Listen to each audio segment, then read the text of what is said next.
Epístolas para o nosso tempo. Estamos na lição de número 6 de nosso último trimestre de 2021. E o título da lição de hoje é Alegria para Servir. E se baseia na Epístola de Paulo aos cristãos da igreja de Filipos, a carta aos Filipenses. A atualidade da Bíblia e a aplicação de suas mensagens é plenamente percebida em cada estudo que fazemos. E essa epístola de Paulo aos Filipenses nos traz muitas orientações práticas acerca de como devemos nos comportar diante das dificuldades e dos desafios da vida. É um exemplo bem propício de que é possível superarmos adversidades e vicissitudes que, quando nós temos um firme propósito, e esse firme propósito é o de servir a Deus, e isso nos traz tal prazer, regozijo, alegria, que todas as coisas que venhamos a padecer se tornam mínimas diante deste grandioso propósito que é servir a Deus. Por isso Paulo afirma que é possível, mesmo diante da morte, até da morte, ter alegria para servir. Este é o tema de hoje. E para explorá-lo, nós vamos nos situar na realidade dos acontecimentos daquela época, daquelas pessoas, daquele lugar, e ainda sugiro que leiam essa pequena carta para melhor compreenderem a lição de hoje. Ela tem apenas 4 capítulos. O primeiro ponto de nossa lição fala sobre o início da igreja em Filipos. Paulo, em sua primeira viagem missionária com Barnabé, ele percorreu a região da atual Turquia, pela Síria, chegou à Turquia, e na Galácia visitou as cidades de Icônio, Listra e Derbe, e lá é apedrejado e quase morto. E após se recuperar, retornou pregando até Jerusalém, onde se reuniu com a igreja e falou dos milagres e prodígios que operaram, assim como do progresso do evangelho entre os gentios. Uma segunda viagem missionária então é feita. Barnabé foi com João Marcos para Chipre, sua terra natal. Paulo vai com Silas para a Síria e dali sobe até a Turquia e passa na região da Galácia. Em Listra ele conhece Timóteo e o chama para acompanhá-lo e segue confirmando a organização das igrejas locais, apresentando o quê? As cartas de recomendação que os apóstolos lhe deram em Jerusalém.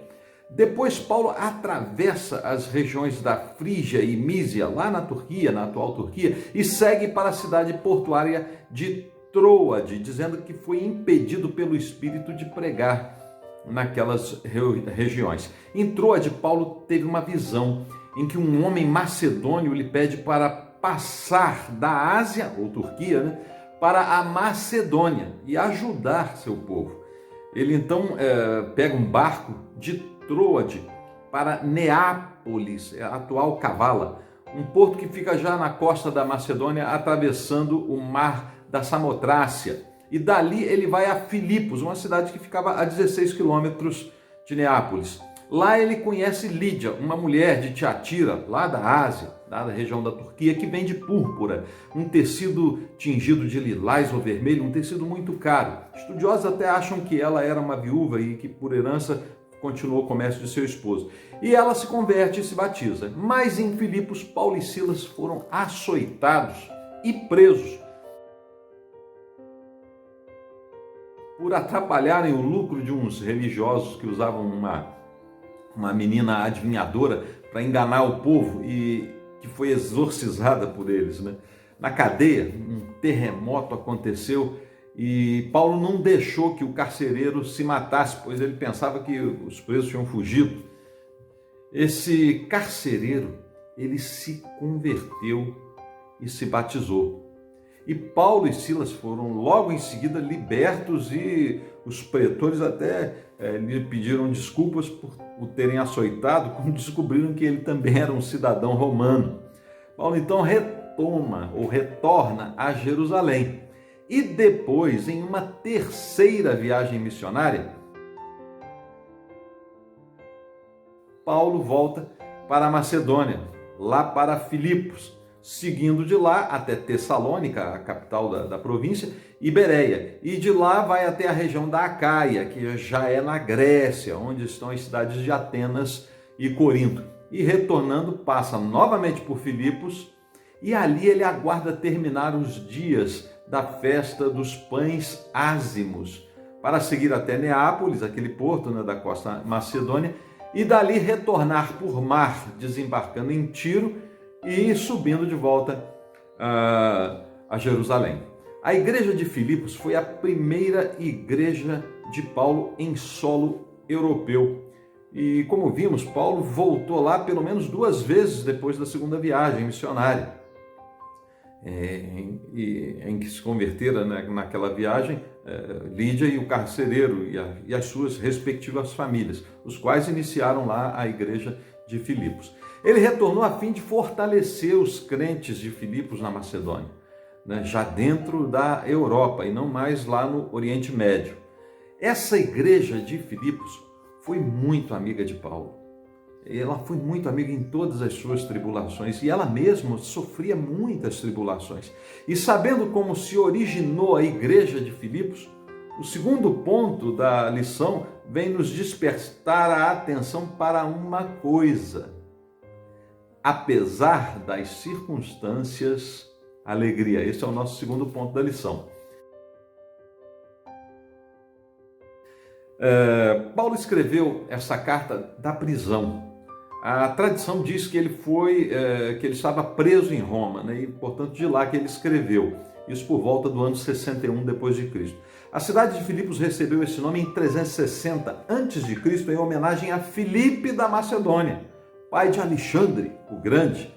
Ela tinha muita importância porque por ela passava a Via Egnácia, a principal estrada entre as províncias do leste de Roma.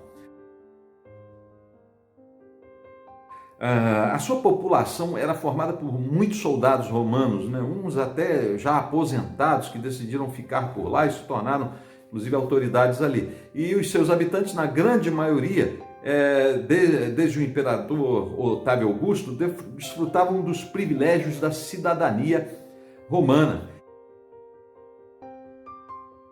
Esta igreja nasceu em meio a uma cultura greco-macedônio-romana muito forte e sob poderosa vigilância dos romanos, o que reforçava ainda mais o caráter latino da cidade, refletindo também seu pensamento e religião. Eram frequentes os cultos às divindades romanas como Júpiter, Juno, Marte e inclusive antigos deuses itálicos. Não havia uma sinagoga na cidade. Paulo, então, iniciou sua evangelização a partir daquelas famílias, né, de Lídia e do carcereiro, ensinando na beira de um rio. E esse trabalho frutificou muito, o evangelho frutificou muito ali. Por isso, Paulo tem um propósito nesta carta: expressar sua alegria em poder lembrar deles e dar instruções importantes. Paulo queria agradecer aos filipenses pela ajuda que eles estavam dando enquanto ele estava preso e também animá-los a se unirem, se juntarem e se ajudarem em Cristo. E eles fizeram isso. Pois se Paulo estava sendo perseguido e até preso, eles também poderiam estar passando por muitas tribulações. Tribulações como ameaças, perseguições, rejeições, intolerância e como se diz agora, né, cancelamento, né? E também, além dos problemas externos da igreja, sofriam também o assédio daqueles que queriam aproveitar-se deles, tentando enganá-los, dissuadi-los de sua fé e de sua sã doutrina.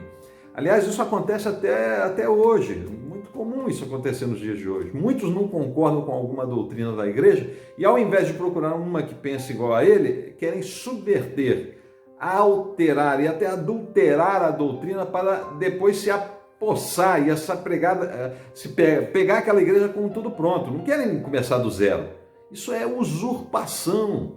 Bem, isso é o que estava acontecendo também em Filipos, né? Os camaradas queriam tomar conta da igreja e Paulo adverte seus queridos irmãos sobre esses indivíduos que pregam por inveja ou porfia. Porfia significa contenda, disputa, a intenção de ser melhor do que o outro em alguma coisa. Portanto, queriam se apropriar daquilo que já estava pronto. Acho que é a irmã caçula da inveja, né?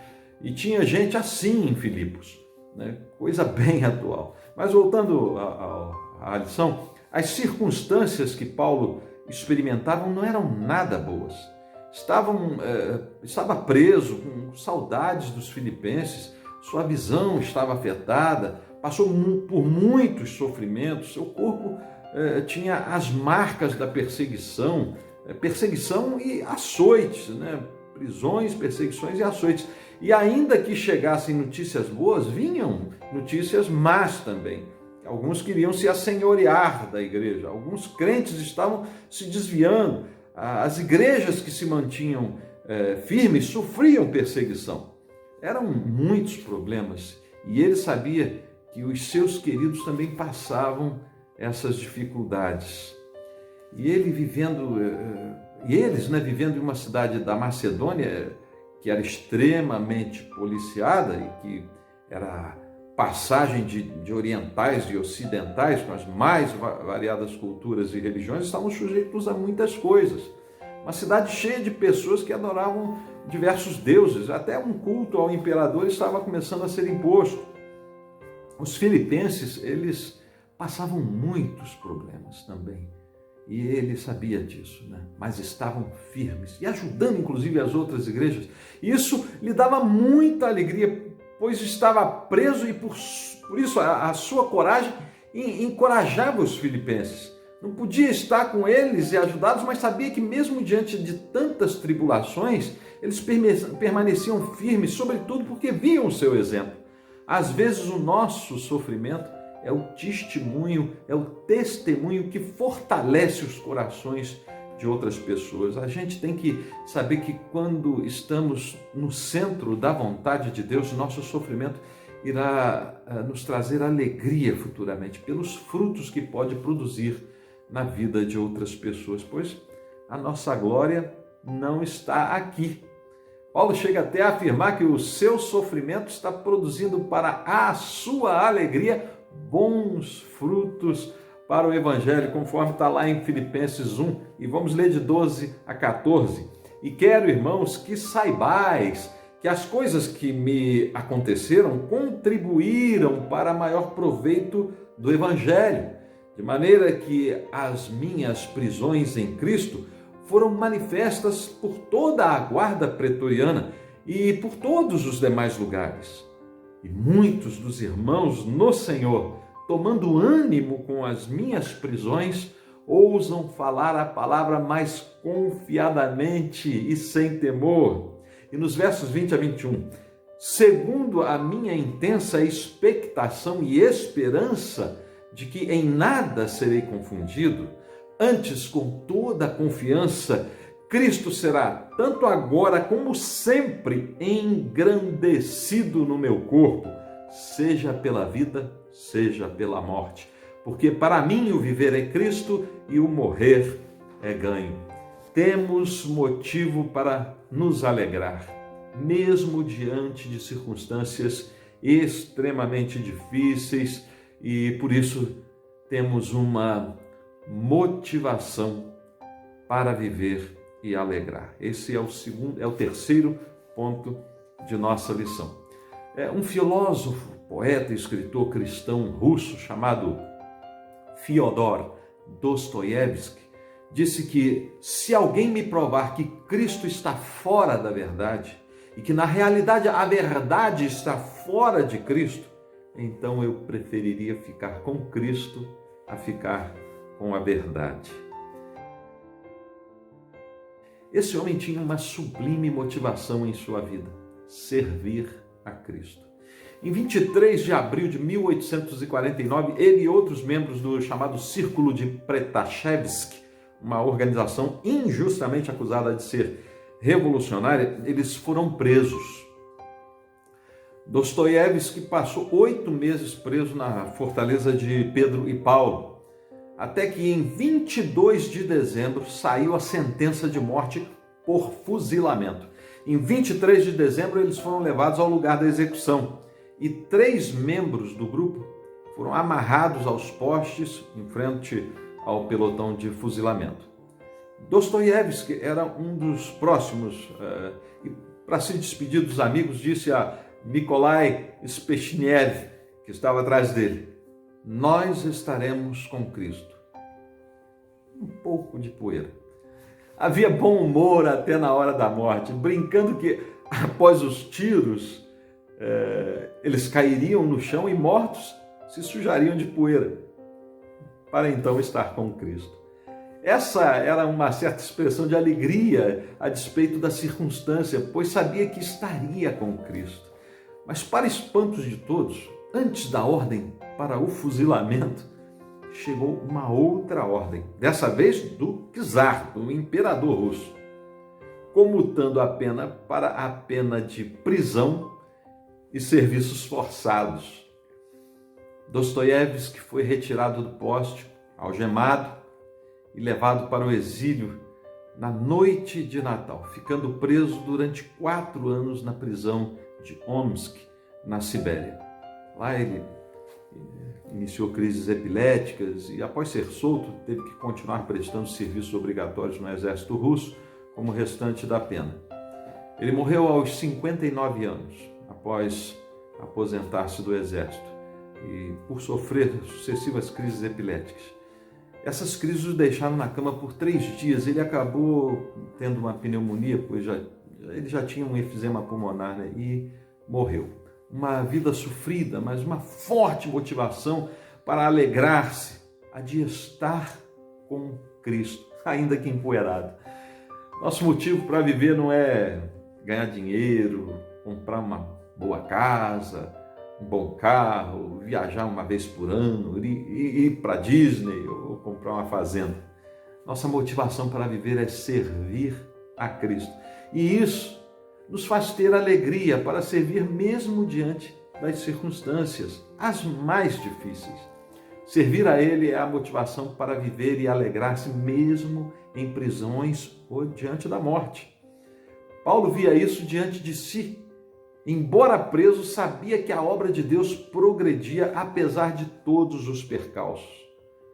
A obra não é nossa, portanto, sabemos que nossos esforços nunca serão inúteis. Paulo nos adverte que o nosso trabalho não é vão no Senhor, o Senhor da obra.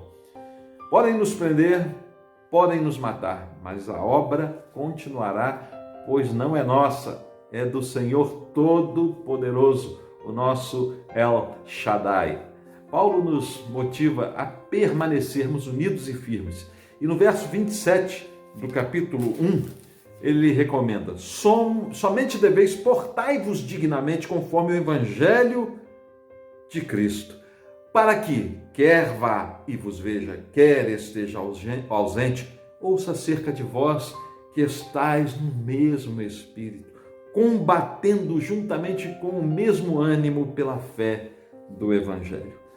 Temos uma forte motivação para viver e nos alegrar, mas também existe uma lógica, uma razão para alegrar-se. E este é o próximo ponto de nossa lição. Razão para alegrar-se. Paulo tinha uma forte motivação, como vemos, para alegrar-se e também uma forte razão: a vida eterna com um corpo ressurreto e glorioso. E a imagem de Cristo, pois este será o destino daqueles que o creem e o aceitam. Paulo diz no verso 14 do capítulo 3: prossigo para o alvo, para o prêmio da soberana vocação de Deus em Cristo Jesus.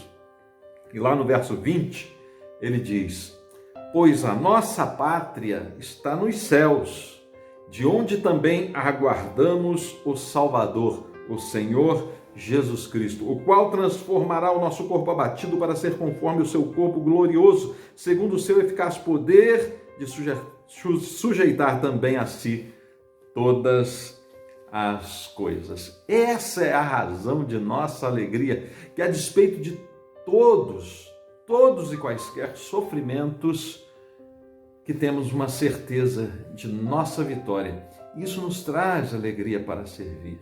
Uma alegria pela certeza de que em Cristo iremos rever os nossos amados que já se foram e que, se partirmos, estaremos aguardando os que ainda não chegaram.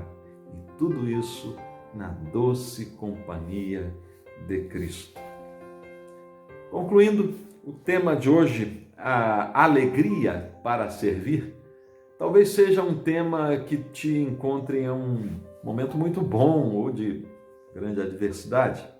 Eu não sei o que você está passando, mas se está num bom momento, dê glória a Deus, faça como Paulo, regozije-se, esteja alegre, folgue e goze desses bons momentos. Eles são um lampejo das alegrias futuras e é bom se alegrar no Senhor e agradecer a Ele por esses momentos. Mas talvez o seu momento não seja tão bom. Se é isto que está acontecendo com você, sugiro ler esta carta de Paulo aos crentes de Filipos e, ao fim, dizer como ele: esquecendo-me das coisas que para trás ficam e avançando para as que diante de mim estão, prossigo para o alvo da soberana vocação de Deus em Cristo Jesus. Eu estou entendendo que estamos sendo convidados para olhar para a frente e prosseguir como Paulo e a falar como Dostoiévski: prefiro ficar com Cristo. Também muitos outros conseguiram, e que dizer do próprio Senhor Jesus Cristo. Portanto, basta tirar os olhos das dificuldades e colocá-los em Jesus, que Ele te erguerá, Ele te ajudará, Ele te susterá. Não importa a dor e o sofrimento que esteja passando, passe-o com Cristo, pois até do sofrimento retirará motivação e razão para alegrar-se. Por mais problemas que estejamos enfrentando, existe alegria para servir. Que Deus os abençoe e até a próxima lição.